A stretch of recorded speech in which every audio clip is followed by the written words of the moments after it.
Hi friends, आज का video है BJT. Full form of BJT is bipolar junction transistor. BJT को हम लोग दो तरह से यूज कर सकते हैं, एक है स्विच के तरह से और एक है वोल्टेज एम्पलीफायर के तरह से। मतलब हम लोग उसका आउटपुट वोल्टेज को ज़्यादा करके हम लोग निकाल सकते हैं। ये एक वोल्टेज एम्पलीफायर के तरह से यूज हो सकता है। अगर हम लोग एक रफ डायग्राम बनाएं तो कैसे बनाएंगे, ये किस तरह से बीजेटी किस तरह से काम करता है ना, वोल्टेज एम्पलीफायर की तरह से काम करता है। इसीलिए हम लोग लिखे हैं वोल्टेज एम्पलीफायर। इधर हम लोग इनपुट वोल्टेज दिए हैं, सोर्स साइड में इनपुट वोल्टेज दिए हैं।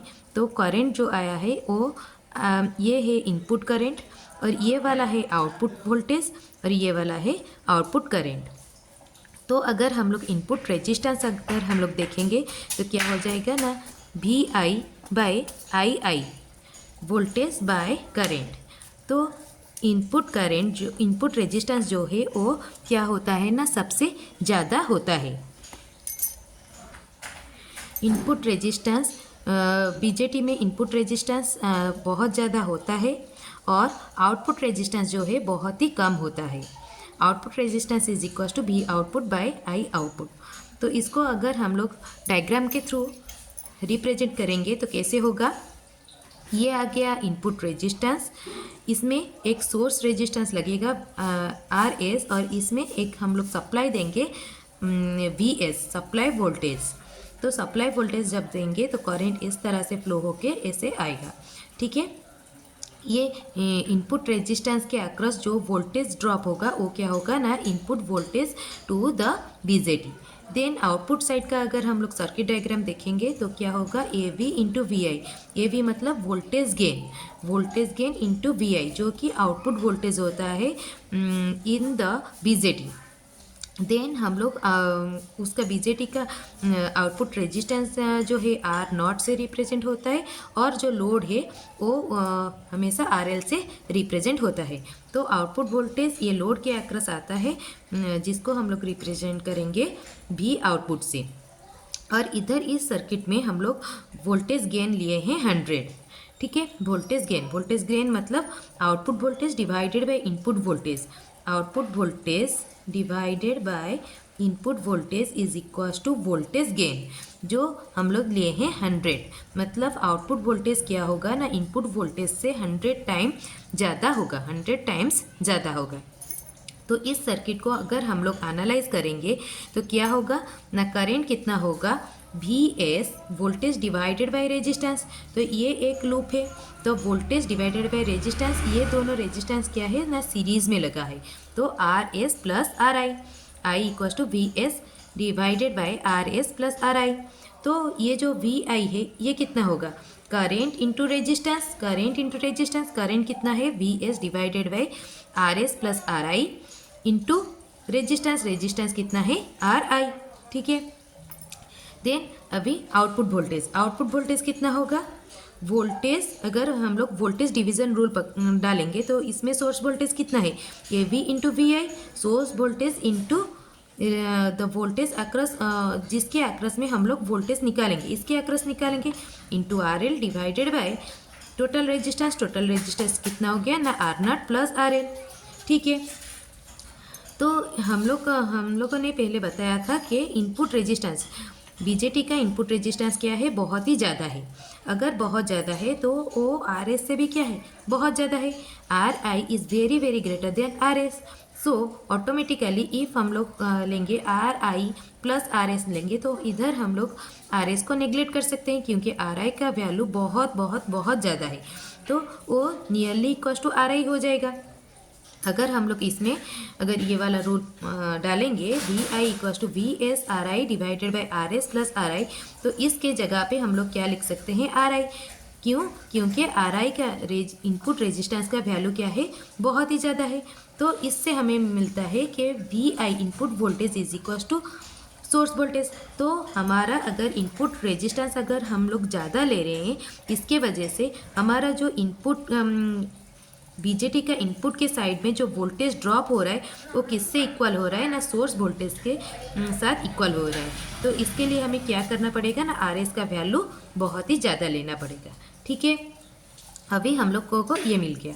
फिर अभी हमें क्या पता है ना, R not output voltage, output resistance of the BJT.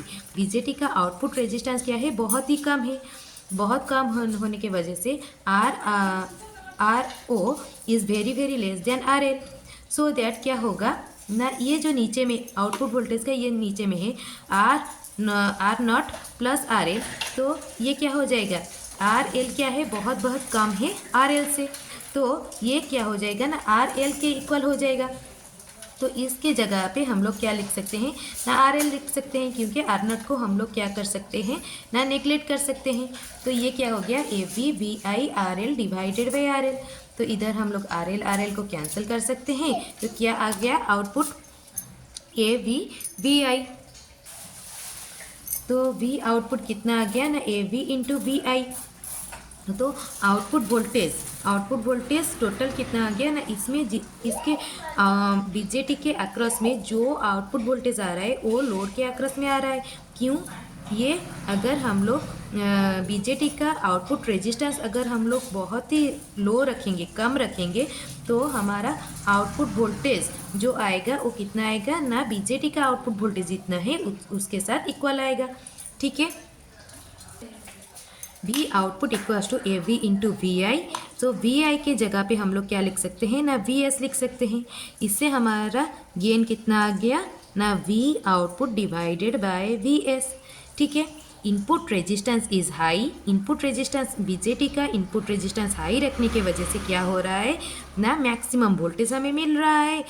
कहाँ पे, input side of the BJT, V I equals to V S. जो सोर्स में वोल्टेज है वो input side of the BJT का इनपुट साइड में वही वोल्टेज आ रहा है, so that maximum voltage transfer to the secondary side.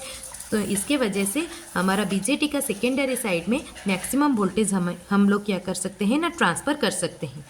अगर हम लोग इसको डायग्राम के थ्रू रिप्रेजेंट करेंगे तो इसको बीजेटी को एक ट्रांजिस्टर को कैसे रिप्रेजेंट करते हैं, ये एक एनपीएन ट्रांजिस्टर है। ये कौन सा वाला ट्रांजिस्टर है, diagram of NPN transistor. NPN transistor, ये वाला जंक्शन जो है कलेक्टर जंक्शन है, कलेक्टर बेस एमीटर। ये वाला जंक्शन है कलेक्टर जंक्शन, ये वाला जंक्शन है एमीटर जंक्शन। ये वाला बेस है, ये कलेक्टर है, ये एमीटर है। इसके साइड हम लोग क्या कर रहे हैं ना, इनपुट वोल्टेज दे रहे हैं। तो इनपुट वोल्टेज क्या हो जाएगा ना, BE बेस एमीटर वोल्टेज। ठीक है, अगर इसको हम लोग सर्किट डायग्राम के थ्रू रिप्रेजेंट करेंगे तो क्या होगा ना, ये कलेक्टर है, ये बेस है, ये एमीटर है। तो करंट क्या होगा, इधर से निकलेगा, बेस के अंदर जाएगा, देन एमीटर में ऐसे आएगा। ठीक है, ऐसे जाएगा। ठीक है, तो बेस के अंदर आया करंट, एमीटर से जा रहा है, और इधर कलेक्टर से भी करंट क्या हो रहा है, आ रहा है। तो emitter current IE is equal to कितना हो जाएगा ना, IB plus IC। Emitter current is equal to base current plus collector current. तो ये जो एमीटर करंट है ये सबसे ज़्यादा है, क्योंकि ये IB प्लस IC दोनों से मिलके होता है। और ये जो बेस करंट है तो सबसे क्या है ना, स्मॉलेस्ट करंट, सबसे लोएस्ट करंट जो है बीजेटी में वो बेस करंट है।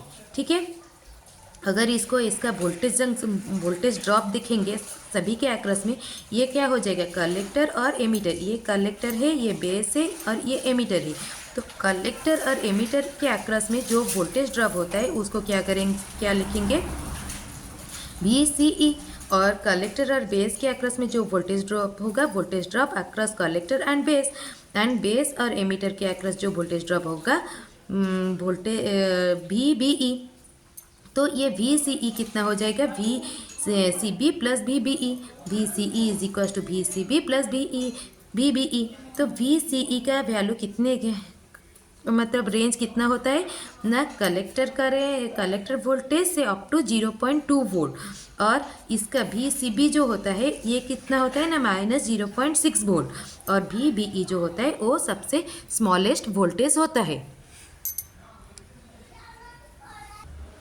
अगर हम लोग PNP ट्रांजिस्टर लेंगे तो कैसे बनेगा, वो ऐसे दिखेगा, PNP transistor, base emitter collector. तो एन है, एन पे क्या होता है नेगेटिव होता है, और पी क्या होता है ना पॉजिटिव होता है। बेस एमिटर वाला क्या होता है फॉरवर्ड जंक्शन में होता है, ये वाला क्या होता है नेगेटिव रिवर्स जंक्शन में होता है। तो ये फॉरवर्ड जंक्शन में होगा तो बी वाला नेगेटिव साइड और ई वाला पॉजिटिव साइड। ठीक है, तो करंट कैसे फ्लो होगा ना, इधर से आएगा और एमीटर के अंदर जाएगा, एमीटर से फिर बेस से करंट निकलेगा। तो इसको अगर हम लोग देखेंगे तो कैसे होगा ना, बेस से करंट निकल रहा है, एमीटर के अंदर करंट जा रहा है और कलेक्टर से करंट बाहर आ रहा है। ठीक है।